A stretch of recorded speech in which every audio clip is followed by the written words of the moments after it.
Boy naman pala. Rocky's Secret Files. Secret Files.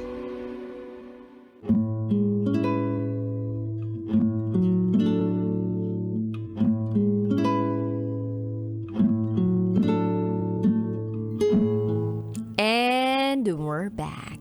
Kasama niyo pa rin si DJ Rocky and this is Dea's Secret File. Si Dea na pumatol sa kanyang mga naging kasamahan sa trabaho na meron ng asawa o may mga anak na.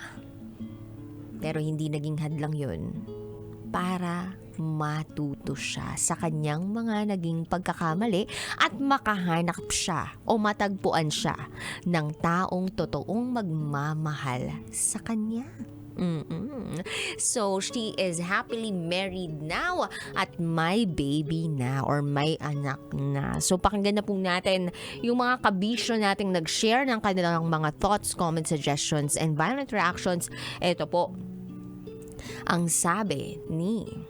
Sorry ha, baka mamaya isipin ninyo, bakit parang may something yung bibig niya? Bukod po kasi sa may dry cough po ako, meron din akong singaw sa ilalim ng dila ko.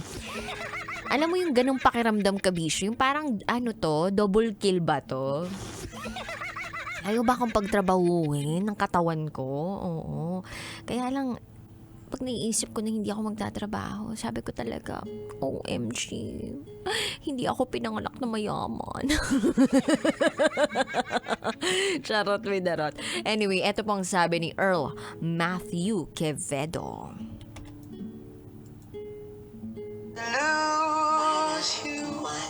Ang ganda talaga ng voice message ni Earl Matthew Quevedo. Sobrang amazing. Daming laman. Ito sabi ni Joy. Hi DJ Rocky. Una sa lahat, habang pinapakinggan ko yung kwento ng mga simula hanggang pagitna, busit na busit talaga ako kay Dea, no? Busit na busit talaga ako. Sabi ko, ano ba naman yan, B? Ang dami na maling desisyon sa buhay ni Dea. Wow, perfect. Hindi, pero kasi, alam nyo, DJ Rocky, alam nyo mga nakikinig, lahat naman tayo, we make some wrong decisions in our life. Pero, yung buwisit na buwisit ako kayo na kay Dea, medyo gumanda yung mood ko nung medyo padulo na kasi sa kanya nagkaroon siya ng character development. I mean, lahat naman tayo, no? We make the wrong decisions in life, pero hindi lahat tayo umaabot sa character development. Si Dea, ang nakakatuwa naman kay Dea, kahit buwisit na buwisit ako nung una, meron siya character development na hindi ko na uulitin kung ano yung mga nangyari sa akin. Pagod na akong magkaroon ng mga maling desisyon sa buhay. I want a better life and I want to make better decisions for myself in the future. At yun yung nakakatuwa sa kanya. And sana sa mga nakikinig, no, magkaroon din tayo ng character development kung kinakailangan natin. And para kay Dea, nakaka-proud ka, B. Stay strong sa inyong relationship and best wishes. Ingat po kayo lagi, Dea, the listeners, and DJ Rocky. Thank you so much, Joy. Si Ikad, ayan, sobrang nakaka-relate ako doon sa comment ni Joy kasi ako din nanggigigil ako eh. Pag-usapang kabitan talaga parang gusto ko manusok eh. Gusto ko manaksak yung ganon. Charot with the rot. Bakit naman kasi? Buti na lang may character development ang ating secret file sender. So sabi nga nila, we should never underestimate the power of growth and the development of someone's character. Kapag gusto talaga magbago ng isang tao at sawang-sawa na siya sa mga pagkakamaling ginagawa niya sa buhay niya, then let them be. Let's give them a chance to start all over again. Anyway, eto naman ang sabi ni Darwin Russell. Minsan, ang longingness ng isang tao ay nagiging dahilan sa pagiging mapaghanap ng atensyon. Kaya maging lesson ito sa lahat na huwag mawala ang respeto sa sarili dahil sa paghanap natin ng mga bagay na hindi magiging atin. Ito naman sabi ni Spencer Alcala. Ang masasabi ko lang sa ating sender is tuluyan na dapat siya talagang lumayo sa kanyang boss dahil alam niya sa sarili niya ang maling ginagawa niya.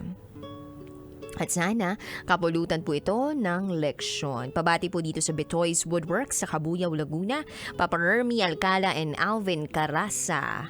Maraming salamat, DJ Rocky. Ito naman sabi ni Jay, all the way from Saudi Arabia. Ang katimute.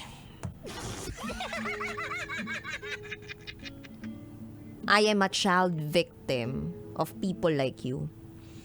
Kaya nanginginig ang laman ko habang pinakikinggan ko ang kwento mo kasi parang wala kang pakialam kung makakasira ka ng pamilya. But I believe people change, so grab it while you still have a chance. Buti na lang napag-isipan mo na ang lahat. And sana hindi mangyari sa'yo ang ginawa mo sa iba. Basic lang yan. Huwag makiapid sa hindi mo asawa. May karma ang lahat. True. Yan po ang sabi ni Richard Ontuca. Ito pa sabi ni Angel Alan Avanzado. Kay Dea, una sa lahat, may pananagutan na yung taong yon. So, dapat hindi na ine-entertain yon. Mabuti na lang sa pangatlo ay natagpuan mo na siya. Mahal ka pa rin talaga ng Panginoon. Binigyan ka ng tamang tao. At least, ginawa mo na ang tama. Yun lamang po. God bless us all. Hi din kay Jomar Palulim na nagsasabi, puro naman may sabit ang jowa mo o naging jowa mo. Focus ka na dyan sa pamilya mo ha at sa trabaho mo. Huwag ka nang kukuha ng bato na ipupukpok mo sa sarili mo. Hi kay Sunny, eto pa sabi ni Robert Tirao. Buti naman, natuto ka sa maling relasyon na napasok mo. Masaya na ako para sa'yo.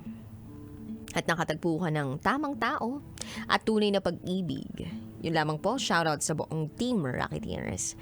Hi kay Aljur Seraspe, Lian Gonzalez says, para sa mga girls na nakikipagrelasyon sa may mga asawa. Paulit-ulit na payo na know your worth, know your worth.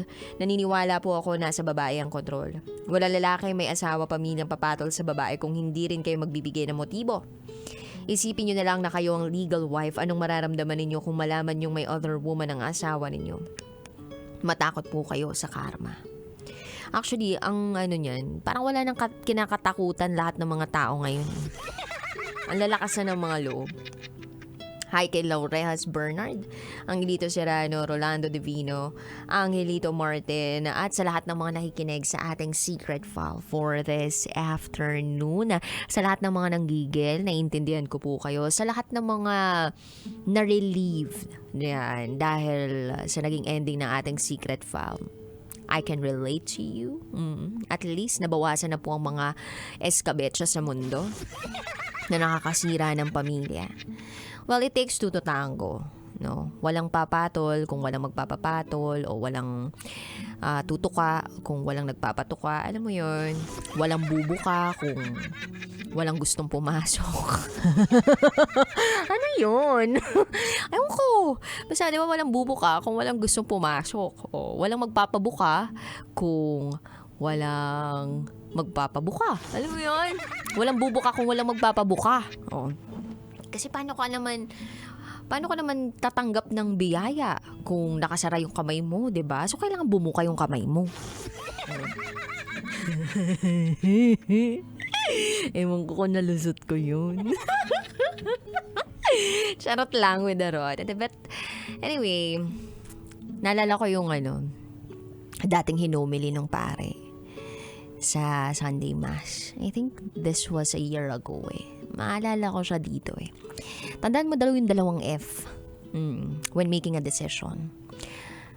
Alam mo yung dalawang F? Ay, hindi yun yung fudge, hindi yun yung ganun Hindi rin yung fa, hindi rin yung ganun. It's either you fight and you fly. Ano yun, DJ Rocky? Hindi daw sa lahat ng pagkakataon, pag nagmamahal tayo, kailangan daw natin ipaglaban yung nararamdaman natin. That is fight. Hindi, mahal ko siya Ipaglalaban ko siya. Sa hirap at ginhawa, kumabit man ako. Hindi, basta I love him very much. Sarap Nabibigyan niya sa akin lahat ng ginhawang kailangan ko. Nabibigyan niya ako ng happiness.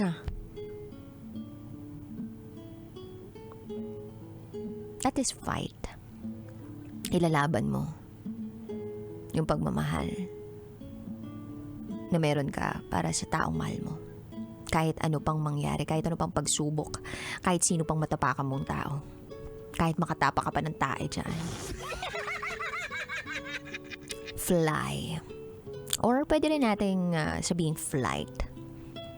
You fly when you feel that the respect is no longer in you. Respeto sa sarili, pagmamahal sa sarili. Respeto ng tao sa'yo. You fly. You walk away. Because loving someone that is right for you, who is actually right for you, means being right. What do you mean by that? Dapat tama yung pagmamahal sa tamang tao, sa tamang sitwasyon, hindi yung pamilyadong tao na. Basic lang yan, kabisyo eh. Pag pamilyadong tao, edi alis na. Huwag nang papatol pa. Huwag mo ilalapit yung sarili mo sa mga taong pamilyadong tao na. Kung boss mo lang yan, hanggang dun lang yun. Huwag ka nang nakikilabas sa labas. Huwag ka nang nakikidinner out, dalawa lang kayo. Alam nyo po, ang tukso o ang cheating, hindi naman yan nagsimula lang sa nagtsuktsak chenes, tulo ang dugets kayo agad eh. Nagsimula yan sa, hi, kumain ka na ba? Pagbibigay ng kape sa'yo. Nagsimula yan sa mga maliliit na bagay na kapag nagsama-sama, boom. It was a series of constant actions that led you into a major cheating experience. Wow, may ganun pala. Oo. It's a trap. Yung mga pasimpleng labas-labas lang kasama yung boss. It's a trap. So bago ka pa mapunta sa ganung klaseng sitwasyon, pag naramdaman mo ng may mali, then that means may mali. At para hindi ka na mapunta sa napakagulong sitwasyon, you fly. Take that flight. Dahil marami pa namang iba dyan na matino. Na ikaw lang yung priority. The one and only ka lang. Hindi ka lulukohin, hindi ka sasaktan intentionally. At higit sa lahat, yung magiging malaya ka sa pagsasabing mahal mo tong taong to at yung taong yun sasabihin din sa madlang people na mahal ka niya dahil wala kayong tinatapakang tao at tama yung ginagawa ninyo.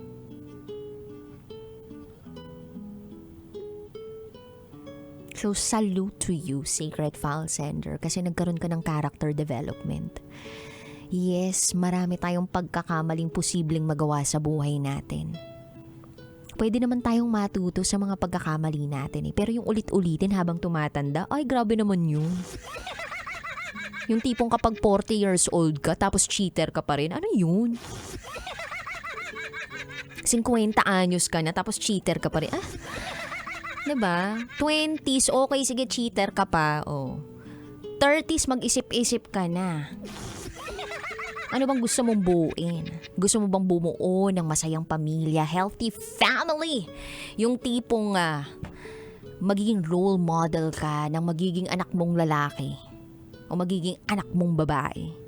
Yan. Pero pag hindi ganyan yung mindset mo, hanap ka ng katulad mo ng mindset, 'di ba? Para parehas kayo naglolokohan. Ganun. Pero kung ayaw mo ng panloloko, gusto mo na mapayapang buhay, malayang buhay, hanapin mo yung taong hindi parang kape na 3-in-1. Huh? Charot, winarot. Dapat yung parang sirang electric pan. Oo. Hindi lumilingon sa iba. Nakasteady lang sa'yo. O kaya naman parang rice cooker. Yung pwede mong iwan at hindi mo na dapat pang bantayan. loyal lang sa'yo.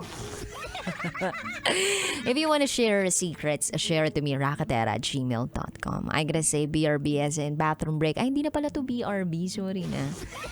GTG na pala to as in got to go. Pero syempre, bago pala ako mag-got to go, gusto ko lang sabihin sa inyo na Feb 28, Wednesday po yan meron po kaming feel good drive-thru.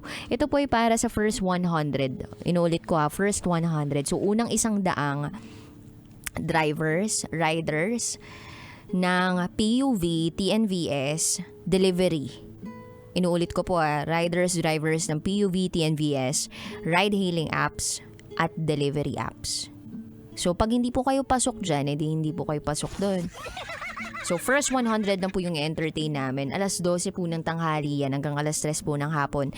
Dito po yan sa may Star City magaganap, sa may Halandoni Street, yung parking po dyan, yung beside PICC. I think may gravel po dyan So, gravel parking, yung bato-bato. Oo. Dyan po kayo pupunta. Tapos, ito po yung mga ipamimigay namin para lang ma-excite kayo, no po. Meron pong patinapay. May pabigas po galing sa Gold Mine. And by the way, maraming salamat sa Gold Mine kasi binigyan kami tig-isang sakong bigas. Thank you Na-touch po kaming lahat dito sa Love Radio. At kay Miss Mayet de la Rosa, ayan, ng Mayet de la Rosa Fine Jewelry, magkakaroon lang naman yung iba na mga riders, drivers ng gold or ginto. 18 karat yung ipamimigay na bracelet. Wow! At meron din pong mananalo ng furniture mula sa Princess and Ronron Furniture. Malay ninyo, isang sala set ng iuwi ninyo. Hindi ko alam kung paano nyo iuwi ng araw na yun. Pero basta meron yun. And then meron din tayong Cherry Home Gadgets by Cherry Home. Meron din tayong souvenirs mula sa Lala Move. So, ano pang hinintay ninyo? Feb 28, magkita-kita tayo alas 12 ng tanghali hanggang alas 3 ng hapon para sa Feel Good Drive-Thru. Hatid po sa atin yan ng Love Radio. So, yeah, I gotta say, GTG as in got to go. Nakapiling po ninyo si DJ Rakitera, your boss princess. Susunod na ang programang Ed Sarapan kasama si Diego at Tanghenyo. Dito lang yan sa Kailangan Pa Bang I-Memorize Yan? Basic! Kailangan pa bang i-memorize yan? Love Radio. Basic!